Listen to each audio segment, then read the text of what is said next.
What is up, guys? Welcome back to a brand new episode from Backyard Boys. If you guys are new to this channel, please lightly tap the subscribe button. Do not forget to turn on your post notifications. If you guys want to support the channel, please copy yourself some merch and don't forget to follow my Instagram at BYBTim.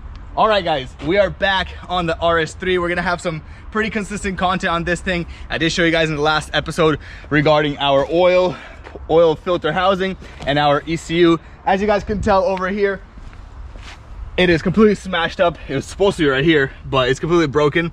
We got that connection broken over there. There's a couple little things I already did. Basically fixed up these, plugged them in, made sure I got all the air, all the water, out of the connections. But in this episode, guys, I don't really know to what extent I can do this, or like to what extent, how far we're gonna go with this episode, because my number one goal right now is to fire up this car. I'm very scared that this motor can be broken, like can be shot. And if it is shot, I don't know. So I'm just gonna go along and see, or you guys tag along with me and see how far we can get. Hopefully, if the plan works out, the car is gonna be on the frame machine at the end of this episode, fired up and running on its own. But fingers crossed, that is what happens. Otherwise, we're just gonna have to go with it. There is oil in the motor, according to this dipstick here, as you guys can tell. So we are safe on that. Although, I don't know. I honestly do not know. It has no crank because it has no ECU. ECU connects right over here. There's one major connection for it, another major. As you guys can tell, it's all in this dirt and grime. I gotta clean everything out, make sure everything's nice and tight. And then I gotta figure out where all of these connections go to, because there's a bunch of grounds and positives. Look at this. I gotta make sure I have all of this stuff properly routed before I go to crank the car, and hopefully nothing blows up. So let's get that thing changed out first, right over there. Make sure everything's nice and tight. And I'll put you guys on time lapse, give you guys some cool cinematic shots as I change out those pieces. And I'm super pumped, guys. I'm talking way too fast, I know, but let's get along with this video.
All right, guys, well, we went ahead and changed this oil housing cooler filter thingy-mablobber right over here.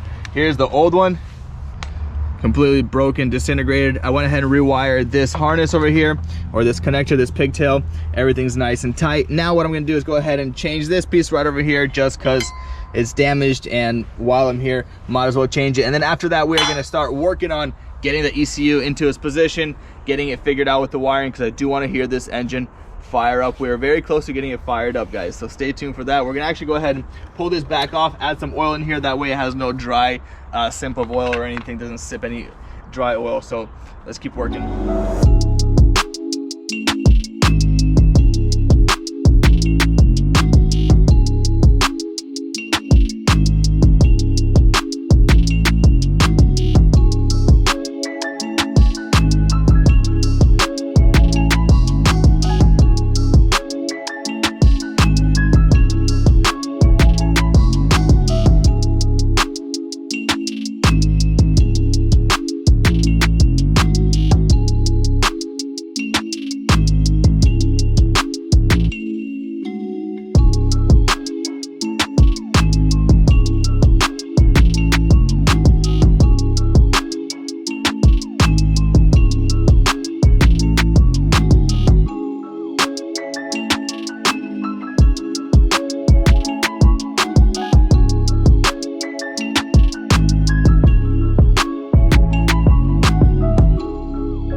Anyways, we have done a ton of work. We got all the wiring routed up. Yes, it is ugly right now, but I just want to hear this motor start, guys. Honestly, we went ahead and changed the rear battery safety terminal. We do have another Project A5 over there, so we pulled it out of that thing. But this thing is shaking and it is bad. I'm actually going to take it apart and see what it looks like inside. But all the wiring is basically mocked up to where it needs to be. I went to a Audi dealership and looked up all the wiring, make sure I connected everything correct. Here we got all this connected, got this one back here connected, both here, and everything here is just connected. The ECU is connected, battery safety terminal is changed. We put oil inside the housing, filters in there, and right now we're gonna go ahead and try our first crank. I have not cranked this car yet. And guys, we're gonna just try to crank it real quickly, make sure no oil leaks out from anywhere, the transmission oil.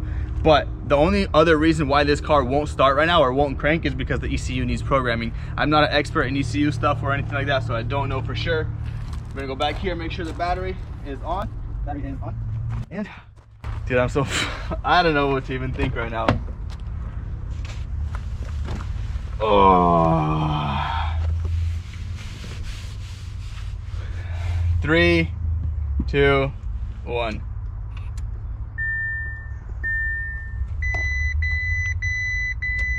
Nope, it's not letting me start it. I wanted to hear it run. It's so disappointing that they took the ECU. Like, oh, come on, make me pay an extra $500–600 or how much to get it programmed. But yeah, it's not letting me fire it up, guys. I don't know. That's the only other thing that won't let it fire, because everything is connected, all the unless, let's see the starter connection. Connection on the starter is good. See that? I tightened it decently. I don't know, guys. If I do get it figured out and fired up, I'll let you guys know what it is. If not, tomorrow or the next scene, I'm gonna have someone out here get this thing programmed. That way we fire it up. So catch you guys then until we have any update.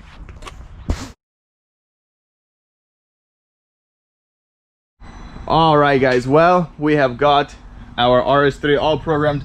As you guys can tell, Alex here from European Auto Locksmith got all the work done, and this is our first fire up. Hopefully it goes ahead and spins the motor. No way. That thing fired up.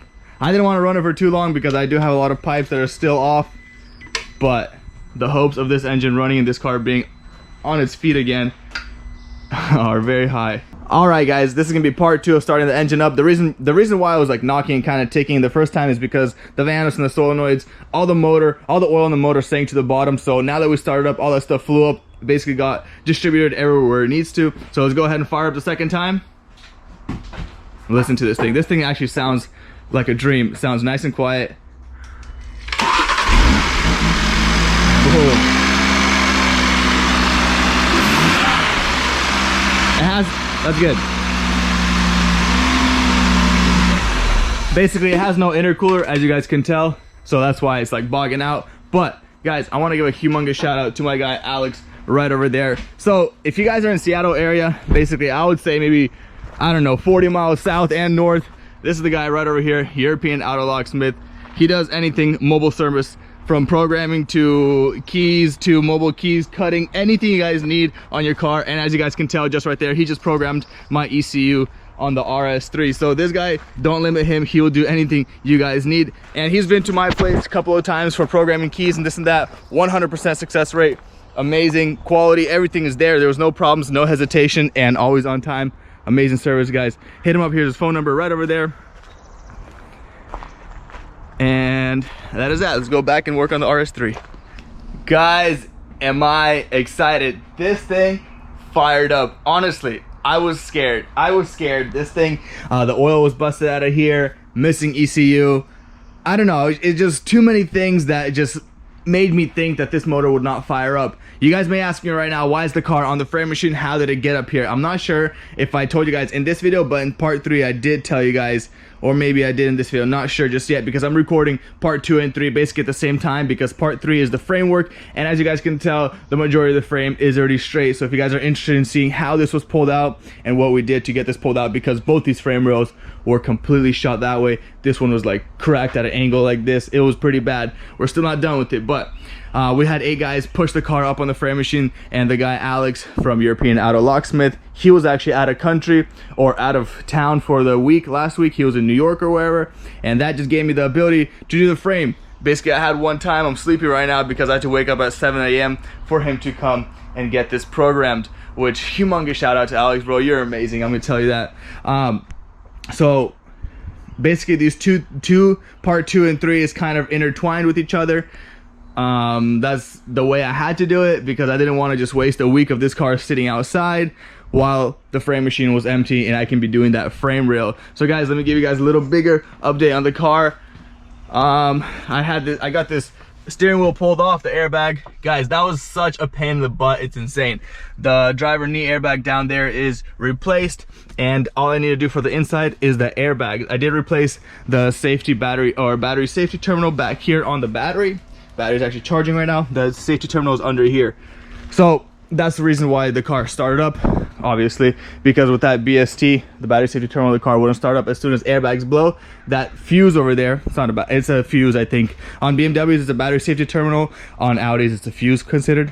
And that thing blows back there, and it just does not give you enough, or it gives you power to the car, but it won't give you power to the starter or something along those lines. So I went ahead and replaced that, got the module programmed, and this car, I finally have hope in it. You know, guys, when it sits in the backyard and just kind of rots, you look at it and you're just like, what am I gonna do with this car? And guys, I also hung up more lights over here, that way you guys get some better lighting. And I am so excited to get this car finished up. And basically the only thing I have to do for the interior is send those seatbelts off to L&D Solutions, my guys down in Sacramento, California.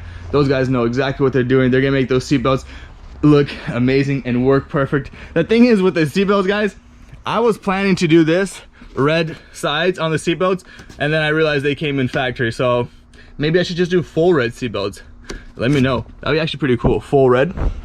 But all right, guys, let's keep working on this car.